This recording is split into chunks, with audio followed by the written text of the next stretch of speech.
Hi there and welcome to my new video podcast.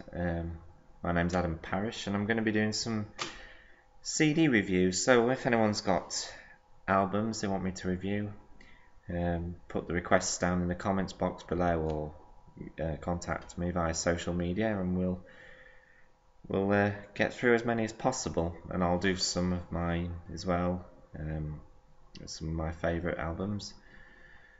We're going to kick off with something a little bit different. We're going to look at the entire back catalogue of studio albums by the progressive rock band Yes.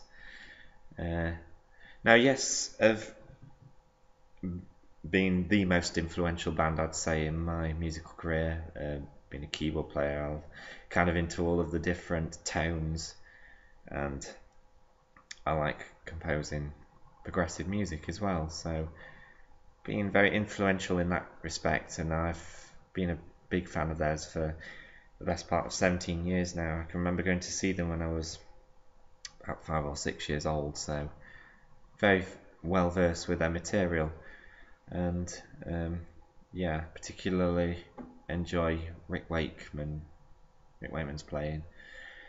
So we start off with the self-titled album called Yes, which released in 1969. We've got Bill Bruford, Peter Banks, that's right, Chris Squire, John Anderson, and Tony Kaye. Now this is an album, I guess, where they're trying to find their feet, because it's a lot of covers on there. How I do like Sweetness and I do like Survival, because they kind of hint towards the Yes album, because you've got a little bit of perpetual change in there. You've got that sort of vibe in that. So an album, I guess, to go back to see where the band came from. Time and the Words, 1970, same lineup. We've got an orchestra though on this time, which caused a little bit of friction for Peter Banks and Tony Kaye, because the problem is really that the orchestra are playing their lines and just doubling up. Really, they've not got a lot of parts separate for the orchestra. I do like Time and the Words. I like Astral Traveller, and Sweet Dreams is a beautiful track. I've heard them play this live on the 35th anniversary tour, and it just sends shivers down my spine. And it felt very fresh, but still I like the original. So again, another one to check out a bit later perhaps, so don't really rush with that album too much. Some very nice tracks on the reissues, on the 2003 reissues. You've got some very interesting studio run-throughs, so if you're kind of an anorak, probably pick those up. Yes album in 1971, Steve Howe's in, and you've got a magical album really. You've got Yours Is No Disgrace, Starship Trooper, I've Seen All Good People, Adventure, and Perpetual Change in there. Nothing more to be said really, it's essential, check it out. Fragile, 1971. Now this is the point where Rick Wakeman comes in and delivers his keyboard wizardry, and to hear tracks like South Side of the Sky, where Steve Howe and Rick, are trading bits and pieces between each other, and the way that the themes develop, it's just magical really. It's just, no words can describe it. And there's other tracks on there. You've got the hit, as it were, Roundabout, and then a personal favourite of mine called Heartless Sunrise, which heard them play live many times. So again, essential, and no more to be said. Close to the Edge, 1972. Now this is a kind of a template album, I guess, because the other albums follow this format. You've got Close to the Edge, the title track, which is a 20-minute epic. Now at first it took me a while to get into this actually, because there's a lot of sections on it that feel just like they've been glued together by Eddie Offer, the producer. But that being said, there are some very nice musical moments on there, and I particularly like things like you've got the waterfall effects at the start, and yeah, and then you move on to And You and I, which is mini quintet sonata in a way, and the movements just flow in and out of each other really perfectly. And then Siberian Catru, which is the final track, I believe. Yes, if I've got that right. Yeah, I think I've got that right. And you've got, that's just a bit of fun, really. Some very nice melodic moments and some good singing from John Anderson there as well. And then you move on to Tales from Topographic Oceans. Now, Alan White's in, and Bill Bruford's gone off to join. I think it was King Crimson he went off to join because he wanted to be more of a free jazz drummer. But boy, does Alan White make an entrance, especially on Ritual, which is just crazy percussion at the end. One of those spine-tingling moments. Now, I know this album really divides fans because it is very, very long. I mean, it's 4 sides of 20 minutes each. So it feels a little padded in places, especially on the Remembering and the Ancient Giants Under the Sun, which is sides 2 and 3. But sides 1 and 4, I think, are definitely worth a listen. Ritual, New Song du Soleil, and the Revealing, which is the opener, which kind of, as I say, kind of follows on from Close to the Edge, really. So see it as a follow-on, and it's kind of an overture to the whole thing, and it's got all the meaty bits and the good bits, should I say, in it. Now we move on to Relayer. Now Rick Wakeman's out, and Patrick Moraz is in, and it's again another Close to the Edge format. Sound Chaser is just complete bonkers jazz in a way, and then you've got a slightly extended track called Gates of Delirium. Unfortunately, this is the album that I have probably the least memory of, because not really listened to it that much, but from what I have heard, it is cohesive. Yeah, it's got a different vibe, because Patrick Moraz's style, but still got Steve Howe's previous tones in there. Then we move on to Going for the One. Now, before you know it, Rick Wakeman's back in, and yeah, again, it's a mixed album, really. You've got the very pleasant tracks like Wondrous Stories, which is the hits, as it were, and so it's Going for the One as well. Turn of the Century is it drags on a little bit for me, and so does Parallels. But the true gem of the album has got to be Awaken. Now, I personally prefer it in a live context, when you've got all the light, when you've had all the lighting effects, and it just sounds magical. But there's some very musical moments on there, like the church organ, and there's some nice slide guitar at the start from Steve Howe as well. So yeah, definitely an album to check out. Tormato is it's very punky in its outset. I mean, I know that the band are not particularly fond of this album either. Like some of the fans aren't either, but I do like Don't Kill the Whale, and some good tracks on there.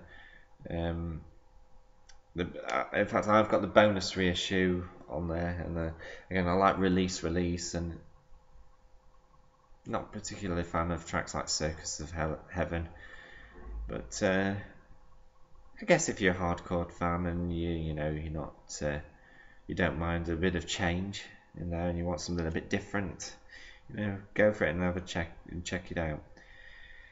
And now we move on to a big lineup change, because Steve Howe and Rick Wakeman are out, and we have 90125 with Jeff Downes and Trevor Horn on board. I really like Drama, because it's kind of, yes, at their commercial peak, if you put kind of Roundabout and Wondrous Stories and Owner of a Lonely Heart, which we'll talk about in a moment, to one side, you know, it's got some. It's very kind of poppy and punky in its outlook. You know, it's very fresh for that era.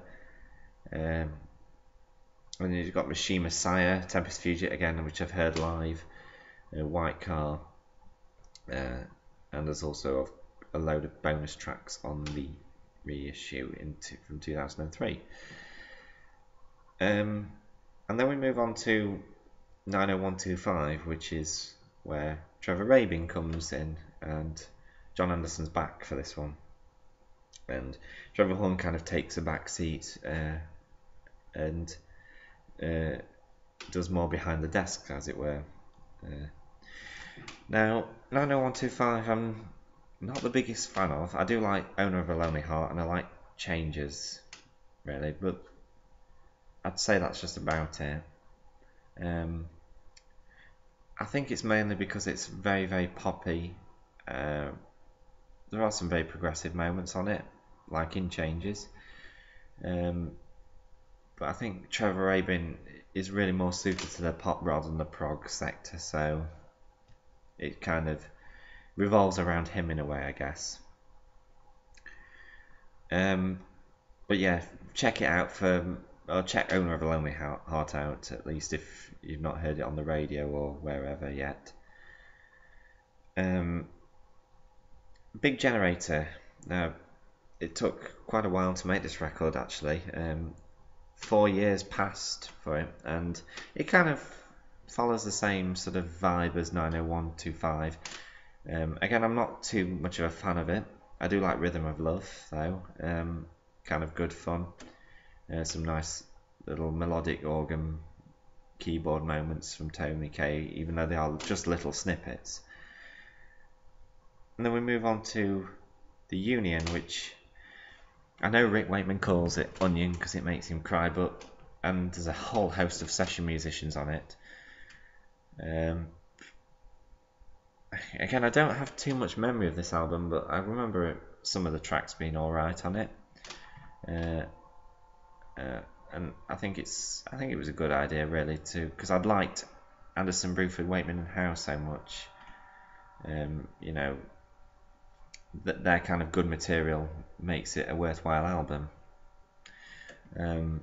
Actually, shall we talk about what Anderson? I'm going to deviate here for a bit. For Anderson, Bruford, Wakeman and Howe, I think is a great record. I don't care what people say. It's got some very nice tracks on it, some nice soothing moments like the meeting, some very angelic voices from John Anderson there, Rick and Steve, some good stuff, and then the very pompous and sort of very majestic Order of the Universe, which is like I guess a large football anthem. So yeah, definitely worth checking that out if you're a hardcore Yes fan. It appeared at a time when prog was unfashionable, so didn't get the listening I suppose that it deserved, really, and the playing that it deserved. So back to chronological order now. We're going to talk about Talk. You see what I did there? I should go back to scripting. Anyway, Talk. It's better than Big Generator, I think. For me, it's, you know, the kind of sequence in it, because it was the first album I think ever to use digital sequencing or something. It kind of takes away the heart and soul, I guess, of Yes, because I think Chris Squire said that he wasn't even sure that his bass parts made it to the album entirely. So it's very computerized, but pioneering in that respect. So I'm going to give it a fair go, and I'll give it a fair listen again sometime, and I don't know, maybe I'll like it even more. And then we move on to Keys to Ascension. You've got almost the classic lineup. I suppose it's the classic lineup if you can class Alan White as that. So you've got Rick Wakeman and Steve Howe back on board. and you've got keys to Ascension, as I say, keys to Ascension 1 and 2. Now, one of them is the studio album, the other's a live album. Yeah, keys to Ascension 1, it's got some good tracks in it. You've got, Yes trying to do a big epic again, like Mind Drive, which they haven't played live for quite a while, so I'd love to hear that live again. And then the other one, the live album, is really just good for the documentation. Really, it's good for the archives, in that you get to see what the band were like in the mid-90s. So yeah, well, worth checking out. Open Your Eyes. Moving on. The Ladder. It's fairly nice. The tragic thing was that the producer, I think Bruce Fairbairn, I think he died during before the album was finished. So it's a bit of a shame, but all the same, some of the music is a very nice tribute to him, and he obviously did some great work with the band, and I think there was a really good album getting out of that. But again, tragic circumstances. And then a couple of years passed before we have the next album, which is Magnification. Now, Rick Wakeman's doesn't seem to be interested at this point of rejoining. So instead of getting a keyboard player, and Igor Koroshev, by the way, who was on the Ladder, left the band. So we have an orchestra instead. So it's kind of, I suppose you've got the time and the word feel to it, and there's some good tracks on it, like Don't Go. Title track Magnification is very, very good, and Chris Squire gets to sing lead vocal for the first time on Can You Imagine? And again, I no problem with that. I like Chris Squire as a singer. Probably not too much of a confident singer, but he good nonetheless. And then we have a long wait for the next album, which is Fly From Here. 10 years pass, and I can remember actually just stumbling across, because I'd not listened to the band for a good year or so, so I was kind of a bit out of the loop. And I just wandered randomly into HMV, you know that thing that used to be all over the place, HMV. And I just stumbled across this album, and it was completely off my radar. And I played it, and I actually really liked it, because it obviously, for those of you who've seen the credits or anything to this album, it's got Trevor Horn on the Behind the Desk again. So it's got a drama vibe to it, and I believe the original idea for Fly From Here came from some studio sessions for the drama album. I think it was played live at Madison Square Gardens. So you can hear it on the live album from the 1980. But this is all augmented, and it's there's new sections on it, like Bumpy Ride is a great bit of fun, and good work from Benoit David, who, as many of you will probably know, replaced John Anderson. It's probably got more of a Trevor Hornish tone on there, but still very, very crisp and clear. And again, I heard Fly From Here live when I saw them in 2011. It was kind of a bit bizarre, because the way they arranged the set list, I saw them at Sheffield City Hall, and the way they arranged the set list, they put Fly From Here, the big slab of 20 odd minutes songs, after the interval. So when we came back after the interval, it kind of exhausted me really. I felt like I needed some more ice cream. Anyway, I digress. And yeah, so you've got a big epic, and it's probably the first good piece of prog for the 21st century. And even the tracks on the B side were good, like The Man You Always Wanted Me to Be, again another Chris Squire vocal on there. It's kind of folky, so it's kind of a bit of a departure from Yes, and you've got some songs like Into the Storm, which it's not as raucous as you think it's going to be.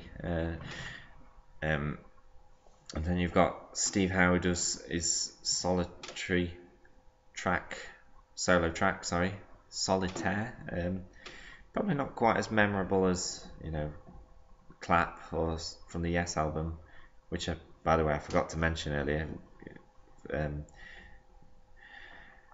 And so it's got a real mixture on there, and it's good to see the band diversifying a bit, but still keeping that classic Yes tone at the same time. Which leads us on to the final album. Yes, we're nearly there. Final album, Heaven and Earth, which is the first album to feature the new singer John Davison. Now, I'm not going to get into any any discussion about the singers in Yes. It's not good the way the bands treat each other, but we have to kind of accept it and kind of move on in a way, I suppose. But I'd say on this record, John Davison does sound frighteningly like John Anderson, and he's got a really good talent for nonsense lyrics, and you can hear that in songs like To Ascend, and his fingerprints are all over this record, and so is Steve Howe's. He's done a lot of songwriting for this one. As a general record though, I'm not the biggest fan of it. Whereas Fly From Here had some leaps and some hops and skips and emotional highs and etc. This album kind of tends to just skate at one speed throughout. There's a few bubbly moments, but it only really picks up towards the end, which is Subway Walls, the track Subway Walls. Some very good cinematic strings there from Jeff Downes. Excuse me. And it's an interesting track. It's the longest on the record. It's about 10 minutes long. So, and that brings us just about up to date, really. So, if I was to have a look back down the list, then probably the essential albums are the Yes album, Fragile, Close to the Edge, Going for the One, Drama, Keys to Ascension, Magnification, I'd say, and Fly From Here, and probably go back to Tales from Topographic Oceans and Relayer, and the earlier albums like Time and a Word, to see